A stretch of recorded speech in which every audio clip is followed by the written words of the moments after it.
In a churchyard near Churchill, Oxfordshire, there is a modest stone marker. The inscription reads, "Interred here are the ashes of C. Mary Goodsir, died 7th February 1976, aged 75 years. An initial, a borrowed surname, no title, no lineage, no indication that the woman beneath that stone was born the sole heir to the largest privately owned home in the United States, a 250-room chateau standing on 125,000 acres in the mountains of western North Carolina. No indication that she had grown up as the last member of one of the most watched dynasties in American history to actually live at Biltmore. That she had walked away from all of it, deliberately, methodically, piece by piece, until the name Vanderbilt appeared nowhere in her daily life, her mail, her marriage certificates, or eventually, her death. She was trying to disappear. The remarkable thing isn't that she failed. The remarkable thing is how far she got. To understand what Cornelia was walking away from, you need to hold two numbers in your head simultaneously: 250 and 125,000. 250 rooms. That's Biltmore House, the French Renaissance chateau that George Washington Vanderbilt II started building in 1889 in the Blue Ridge Mountains outside Asheville, North Carolina. Designed by Richard Morris Hunt, landscaped by Frederick Law Olmsted, it opened to family and guests in December 1895, and it remains to this day the largest privately owned home in the United States. If you've seen photographs of it, the Loire Valley reference isn't casual flattery. It looks like something a French king simply forgot to ship home. 125,000 acres. That's how much land George assembled around the house. Forest, farmland, managed timberland. A self-contained agricultural operation that included its own dairy, its own poultry operation, its own designed estate village. The operating costs ran to approximately $6,000 a month, even in the early years. George stocked his library with roughly 22,000 volumes. He built an indoor swimming pool, a bowling alley, a banquet hall that seated 64. Edith Wharton visited. Henry James visited. John Singer Sargent painted portraits there. George was the youngest son of William Henry Vanderbilt, which meant he wasn't the primary heir to the concentrated family fortune that had been structured, as Vanderbilt fortunes typically were, to flow toward the eldest. But he had enough to build something extraordinary, and unlike most of his family, what he wanted to build wasn't a monument to social dominance. He was an intellectual and an aesthete. He wanted a cultivated private world in the American mountains, something permanent and beautiful, insulated from the noise of New York society. He essentially built a medieval estate in western North Carolina and filled it with books and Sargent paintings and a 22,000-volume library, which tells you everything you need to know about George Vanderbilt. In 1897, he married Edith Stuyvesant Dresser. On August 22, 1900, their only child was born at Biltmore. They named her Cornelia Stuyvesant Vanderbilt. In Asheville and in the mountains around it, people called her Tar Heel Nell. There are photographs of her as a young girl playing with the family's St. Bernard Cedric, a dog so beloved there is a life-sized bronze statue of him on the estate today, frozen in the moment of a childhood photograph. There are photographs of her in riding attire on the library terrace with her mother. She reportedly played with the children of the estate's workers and tenant farmers, the families who lived on Vanderbilt land and worked in Vanderbilt fields, which sounds warm and democratic, and probably was. But it also means that Biltmore was her entire world. Not a city, not a neighborhood, not even a town. A private estate the size of a small county, and she was the only child in it. She was the sole heir to something that had no equivalent in American life. George Washington Vanderbilt II died on March 6, 1914. He was 51 years old. The cause was a pulmonary embolus, a blood clot in the lungs, approximately 10 days after surgery for appendicitis in Washington, D.C. He had appeared to be recovering. The death came without warning. Cornelia was 13. Under the terms of George's will, Edith inherited the estate directly: the chateau, the art collection, the furniture, the library, all of it. The cash inheritance was held in trust for Cornelia by George's executors until she reached age 25. At 21, she would receive an annuity of $2 million. At 25, the full inheritance, $5 million. Those numbers matter less than what came with them. $5 million in 1921 currency was substantial, but the estate wasn't a bank account you could cash out. Biltmore House was a 250-room stone chateau in the Blue Ridge Mountains, inseparable from the Vanderbilt name, employing hundreds of people, requiring constant maintenance, and impossible to liquidate without destroying the very thing that gave it value. You couldn't sell Biltmore. You could only carry it. So Edith carried it. 2 months after George's death, she made the first significant financial decision of her widowhood. She sold approximately 86,700 acres of the Pisgah forest portion of the estate to the U.S. Forest Service for $433,500, roughly $5 per acre. That land became Pisgah National Forest, the first national forest established in the eastern United States. George had expressed conservation intentions for the Pisgah Forest tract, so Edith was in part honoring his wishes. She was also cutting the estate to a manageable size. The sale negotiations were conducted without Edith's name on any documents, deliberately. She removed her own identity from the transaction to prevent the Vanderbilt Association from inflating land prices. The widow of one of the most famous men in American Gilded Age society sold approximately 87,000 acres of the Blue Ridge Mountains anonymously, in service of her dead husband's conservation vision and her daughter's financial future. Cornelia was still 13. She had no say in any of this. After the Pisgah sale, Edith managed what remained. The records describe her as someone who came into her own as a leader after George's death, running the estate, overseeing the workers, making prudent financial decisions, and explicitly refusing to sell off the art collection or furnishings, even under financial pressure. She ran the Biltmore estate industry's craft programs. She sent money to the children of Biltmore workers to fund transportation to school. She held everything together through the years of Cornelia's adolescence, through World War I, through the volatile 1920s economy. Everything Edith did was in service of the inheritance. Keep it whole, keep it intact. Hand it to Cornelia, complete and undamaged. Which is one way to love your daughter. But it also meant that when Cornelia came of age, she received not just a fortune, but a fully formed obligation, an enormous, beautiful, impossible thing that other people had sacrificed to preserve specifically for her. On August 22, 1921, Cornelia Vanderbilt turned 21. She woke at Biltmore to find 250 estate workers and tenant farmers gathered outside the house at 7 in the morning to surprise her. It was the kind of birthday party that only makes sense in one social context. You aren't just a person turning 21. You are the heir to the land these families work on, the owner of the enterprise that employs them, the Vanderbilt who has grown up among them and who now, legally and financially, controls everything that shapes their lives. The $2 million annuity began that day.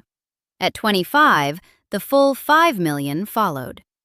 By the mid-1920s, Cornelia Vanderbilt was officially legally, financially responsible for the largest private estate in the country. She organized charity events on the grounds, galas benefiting Biltmore Hospital, a cabaret with dinner, dancing, and a fortune teller. She appeared in the newspapers at every significant occasion. The press treated her as they treated all Vanderbilts, as social furniture to be described rather than people to be known. Her actual opinions, ambitions, and interior life are almost entirely absent from the historical record. What survived are the events she attended, the organizations she supported, and eventually, the day she stopped. On March 6, 1924, exactly 10 years to the day after her father's death in Washington, D.C., the New York Times reported that Cornelia Vanderbilt was said to be betrothed to the Honorable John Francis Amherst Cecil, first Secretary of the British Embassy, third son of Lord William Cecil. Whether the anniversary was coincidence or private acknowledgement of something, there's no record. Cornelia never said. Or if she did, nobody saved it. John Cecil was 33 years old. Cornelia was 23. He had been posted to Washington through the British Diplomatic Service, which is where they met. He was 10 years her senior, British-born, from an aristocratic family that moved comfortably between English-landed gentry and diplomatic circles. His father, Lord William Cecil, arrived at Biltmore 10 days before the wedding to oversee whatever preparation required overseen. They married on April 29, 1924, at All Souls Church in Biltmore Village. 500 guests attended. Garden and Gun magazine would later describe it as a defining event in the 1920s South. A piece of the wedding cake was preserved in its box and rediscovered roughly 90 years later, still intact. The press covered the event extensively. After the wedding, John Cecil didn't merely become Cornelia's husband.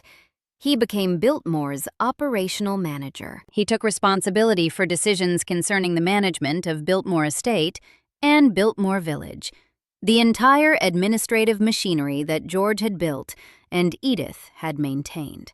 Cecil was good at it. The estate ran, the books balanced. He was, in practical terms, the right man for the job. But here is the dynamic that matters. The woman who owned Biltmore had effectively installed a professional manager who happened to also be her spouse. Cornelia was the legal heir, the name in the title, the reason the whole thing existed. John Cecil was the man who actually ran it day to day. She had received an inheritance so large and complex that maintaining it required a partner who treated it as a career, which is what John Cecil did. Whether she resented that arrangement, found it comfortable, or simply accepted it as the cost of inheriting something that enormous, she left no record of her feelings on the subject. What she left is the record of what came next.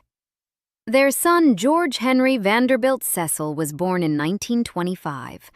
Their son William Amherst Vanderbilt Cecil arrived in 1928. Two boys born in the same mountain chateau where Cornelia had been born, into the same gravitational field of expectation and obligation. The inheritance was reproducing itself. The weight was passing to the next generation. October 1929. The market collapsed in 4 days. Asheville, North Carolina, a city that had leveraged itself heavily on real estate speculation through the 1920s, was hit with particular severity.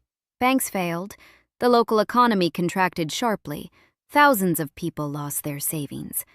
By early 1930, Asheville's city officials were actively looking for ways to revive the regional economy. They asked Cornelia and John Cecil to open Biltmore House to paying visitors. On March 15, 1930, 4 months after the crash, the most private major estate in America sold its first tickets. The decision involved both Cornelia and Cecil, and appears to have been made partly in response to the city's request, not purely as financial self-interest. A statement attributed to Cornelia in Biltmore's own records begins with the framing that she and Mr. Cecil hoped opening Biltmore House to the public would benefit the region. The motivation was mixed, as most decisions of that scale are. But the symbolic charge of it's hard to argue around. George Vanderbilt had built Biltmore as an insulated private world, a medieval estate in the American mountains, chosen specifically because it wasn't Newport, wasn't New York, wasn't embedded in the social machinery of the dynasty. His daughter had grown up inside that privacy. Now strangers were buying tickets to walk through the rooms where she had played as a child, to examine the art her father had collected, to tour the library he had stocked with 22,000 volumes. The thing Cornelia was supposed to preserve and protect had been converted into a public spectacle to keep it solvent. She stayed 2 more years. Around 1932, Cornelia Vanderbilt left Biltmore. She moved to New York City first, reportedly to study art. No school, no specific discipline, no instructor is documented in any surviving record. Then she crossed the Atlantic to Paris. Her sons George and William were approximately 6 and 3 years old when she departed. She left John Cecil managing the estate. She didn't come back. The Paris years are surprisingly undocumented for someone of Cornelia's social prominence. No detailed press coverage of her daily life there survives, perhaps because she made deliberate efforts to avoid attention, or perhaps because a former Vanderbilt heiress living quietly in Paris in the early 1930s was simply less interesting to the society pages than a Vanderbilt heiress organizing charity galas at her mountain estate. Either way, the contemporary record is sparse. What we know of the Paris period comes primarily from retrospective accounts. Multiple sources report that during this time, she dyed her hair bright pink and changed her name to Nilcha. The pink hair appears consistently across retrospective accounts, though no contemporary 1930s photographs have been confirmed. The name change is documented in multiple independent sources. One publication, Blue Ridge Country Magazine, offers the only explanation that appears anywhere, that the name was chosen for numerology's sake. No etymology, no language of origin, no documented statement from Cornelia about the choice has surfaced in any archive. Nilcha doesn't appear in standard naming references. It isn't obviously derived from any European or American naming tradition. Whatever the name meant to her, and it apparently meant something specific, she used it. She was no longer Cornelia Vanderbilt. She was no longer Cecil. She was a woman in Paris with an unfamiliar name and, reportedly, hair the color of a flamingo, which, in the early 1930s, carried a specific cultural charge. Hair dye in that era was associated with performance and transgression. Actresses, women explicitly refusing the codes of respectable femininity. Cornelia choosing that aesthetic, if she did, wasn't an accident. It was a statement written in pigment. On March 31, 1934, the New York Times published, "Cecils will seek divorce in Paris. Former Cornelia Vanderbilt in arrangement with husband to share children's custody. Wed at Biltmore in 1924. The divorce was finalized that year. Multiple accounts describe it as amicable. Biltmore's own records state that the sons continued spending time with both parents after the separation. Whatever the custody arrangement looked like, Cornelia in Europe, John Cecil managing Biltmore in North Carolina, it was constructed across an ocean. After 1934, she never returned to Biltmore or to the United States. There is no clean version of Cornelia's story that doesn't account for what was left behind in 1932. George Henry Vanderbilt Cecil was approximately 6 or 7 years old when his mother left for New York. William Amherst Vanderbilt Cecil was approximately 3. Whatever the shape of their relationship with Cornelia after the divorce, and the available sources characterize the separation as amicable, the custody as shared. The practical geography was stark. She was in Europe. They were at Biltmore in North Carolina. She never came back. Whatever shared custody meant across the Atlantic in the 1930s, it didn't mean proximity. No public statement from either son about their mother's departure appears in any historical record. They didn't give interviews about it. Whatever they felt, they kept private, which is itself a kind of answer, though not a definitive one. What they did instead was build their lives at Biltmore. They grew up on the estate. John Cecil continued managing the property until his death in the mid-1950s. Then the brothers divided what remained. George took Biltmore Farms Company and assumed control of it in 1955. William took Biltmore House, the 250 rooms, the collection, the grounds, the name. The sons of the woman who walked away from Biltmore spent their lives at Biltmore. The irony isn't cruel exactly, but it isn't comfortable either. London, sometime after 1934. The name Mary appears in Cornelia's life during this period, though the exact timing isn't documented. The direction is clear. She was stripping identification from herself in stages. Cornelia Vanderbilt had become Cornelia Cecil, became Nilcha, became Mary. Each name was further from the starting point. In London, she moved in circles that had nothing to do with American high society. She became a friend and supporter of Edward Adamson, a figure who says something important about where Cornelia had arrived. Adamson was a pioneer of art therapy in Britain. His work centered on using creative practice as a therapeutic tool for psychiatric patients, people in institutions with serious mental illness, people entirely outside the social world Cornelia had been born into. That was the company she was keeping.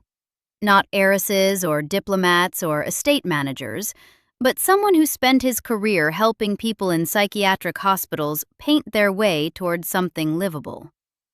Around 1949, she married Captain Vivian Francis Bulkley Johnson. His background was military and institutional, aide-de-camp to the 9th Duke of Devonshire during his term as Governor-General of Canada from 1916 to 1918, then service in both the Imperial War Cabinet and the Air Ministry during the First World War. He was 58 years old. She was 49. The marriage was, by social category, entirely unremarkable. A retired British officer and a former American heiress, living quietly in England. Nobody was covering Mrs. Bulkley Johnson in the society pages. She remained his wife until his death in 1968. By that point, she was 67 years old, had spent 3 decades in England without returning to the United States, and had developed a genuine scholarly interest in Asian art, not as a society affectation, but as a serious area of study. The collection she built over those decades would eventually be significant enough to donate to the Victoria and Albert Museum. At a dinner in London, the exact year isn't documented, Cornelia attended as the guest of her friend Edward Adamson. The man waiting their table was named William Robert Goodsir. He was born in 1926. He was 26 years younger than Cornelia. In September 1972, when Cornelia was 72 years old, she married him. The ceremony was in Malden. They moved to the Mount, a farm in the village of Churchill in Oxfordshire, near Kingham. They lived there together, quietly, until Cornelia's death on February 7, 1976. The woman born the sole heir to the largest private home in America died on a farm in Oxfordshire, married to a man 26 years her junior, who had been working as a waiter when they met. The ashes were interred at a church near the Mount. The intended inscription had spelled out her full first name, Cornelia. The actual stone reads, "C. Mary Goodsir." Even in death. Almost. Sometime before the Second World War, the exact founding date isn't documented, Cornelia established a charitable trust. She named it the Mrs. Smith Fund. Stop and sit with that name for a moment. Not an anonymous foundation named after a street or a principal. Not the Mount Charitable Trust or the Asheville Foundation. Mrs. Smith. The most invisible name in the English language. A name designed to sink without a trace into the background of ordinary life. The way no Vanderbilt name ever could. The way no Vanderbilt name was ever permitted to. The fund was designed to support people in need, operating entirely without Cornelia's identity attached to it.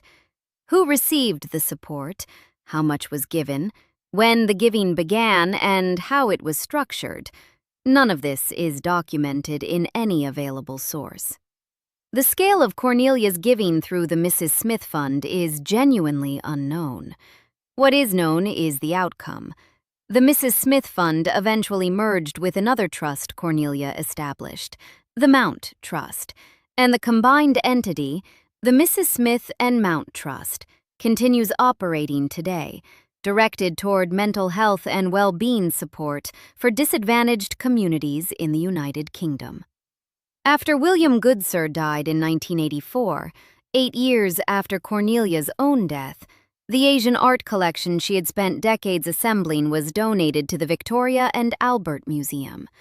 The proceeds from the sale went into the Mount Trust, continuing to fund the work under the anonymous name she had chosen decades earlier.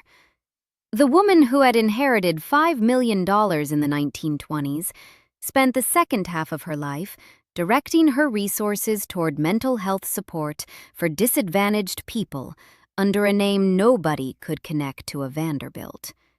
That isn't a tantrum or an eccentricity. That is a philosophy, built carefully and maintained across decades in complete anonymity, funded with money that had the name Vanderbilt at its origin and the name Mrs. Smith at its destination. Every branch of the Vanderbilt family dealt with the same structural problem. The fortune was too concentrated, the estates too expensive, the social performance too demanding, and the money was running out. Alva Vanderbilt Belmont fought to stay in high society through a scandalous divorce and remarriage. The idea of voluntarily abandoning the Vanderbilt social world was literally outside her frame of consideration. Consuelo Vanderbilt married the Duke of Marlborough in a match documented as unhappy, constructed to maintain the family's transatlantic standing. Gloria Vanderbilt's custody trial in the 1930s captivated the country, partly because it illustrated what the Vanderbilt name had become, an inheritance that generated as much public exposure as it did privilege, with the children absorbing the cost.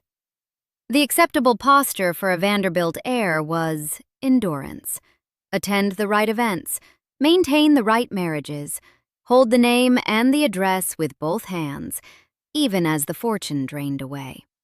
By 1973, by one account, not one of approximately 120 Vanderbilt descendants was still a millionaire.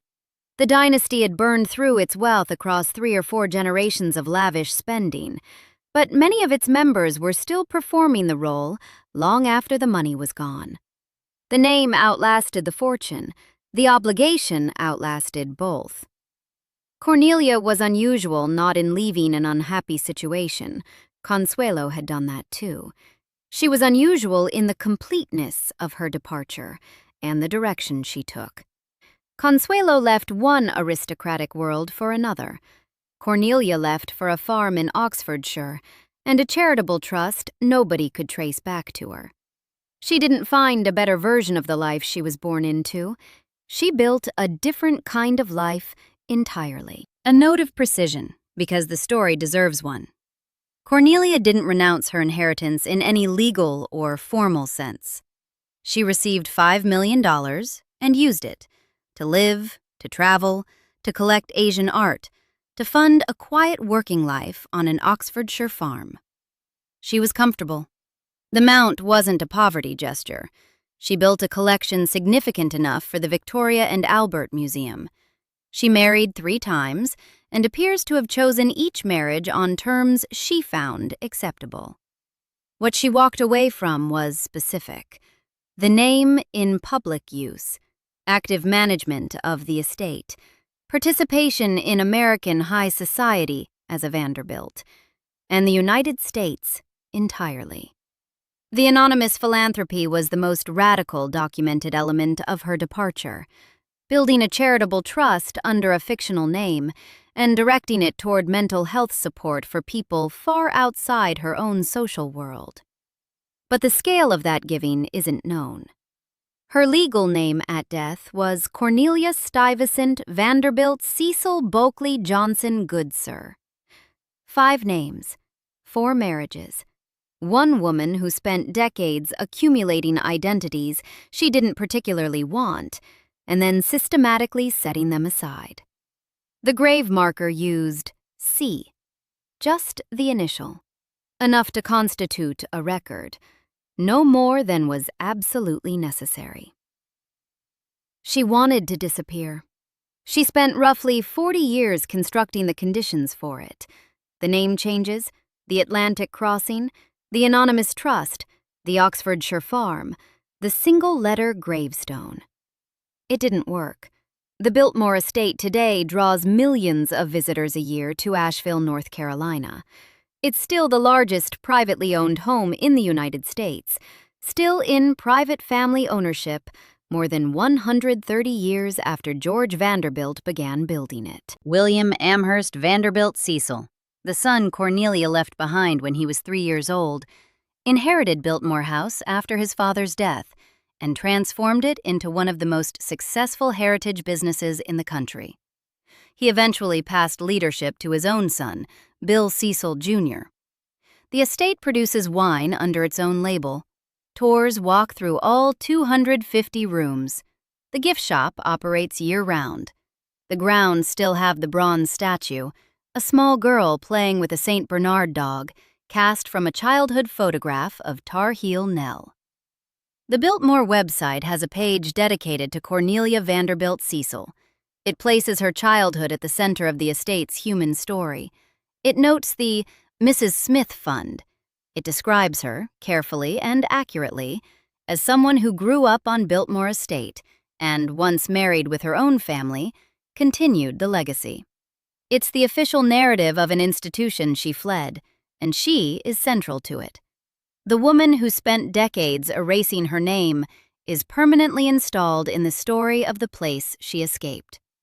Her departure from Biltmore is part of Biltmore's story. Her anonymous philanthropy is documented on the website of the institution she abandoned. She wanted to be nobody. She became, in the long run, the most discussed Vanderbilt of her generation, the one who said no, the one who left, the one whose rejection of the inheritance makes the inheritance itself more interesting. There is a version of that outcome in which Cornelia would have found it grimly funny. There is another version in which she would have found it unbearable. We don't know which because she never told anyone. She left no recorded statement about her former life, her departure, her reasons, or her feelings about any of it. Not a letter, not an interview, not a note. She left a stone that says, "C. Mary Goodsir," and a charitable trust that says, "Mrs. Smith." Those are her words. Cornelia Vanderbilt was born inside the most impressive monument to Gilded Age American wealth ever constructed. She grew up as its sole heir, married the man who would manage it, bore 2 sons who would eventually own it, opened it to strangers to keep it solvent, and then crossed the Atlantic and never came back. She changed her name twice. She gave away money under a name designed to be forgotten. She died on a farm in England, married to a former waiter, with her ashes buried under an initial and a borrowed name. Her son William turned Biltmore into a thriving enterprise. The estate that George Vanderbilt built, Edith Vanderbilt preserved, John Cecil managed, and Cornelia left is flourishing today, precisely because the people she left behind understood it in ways she couldn't or wouldn't. Was walking away the bravest thing a Vanderbilt ever did, or the most painful? The grave near Churchill says one thing. The bronze statue at Biltmore says another. Both are accurate. She was both people simultaneously. See Mary Goodsir in Oxfordshire, Cornelia Vanderbilt in North Carolina. And neither version is complete without the other. Subscribe for more stories like this.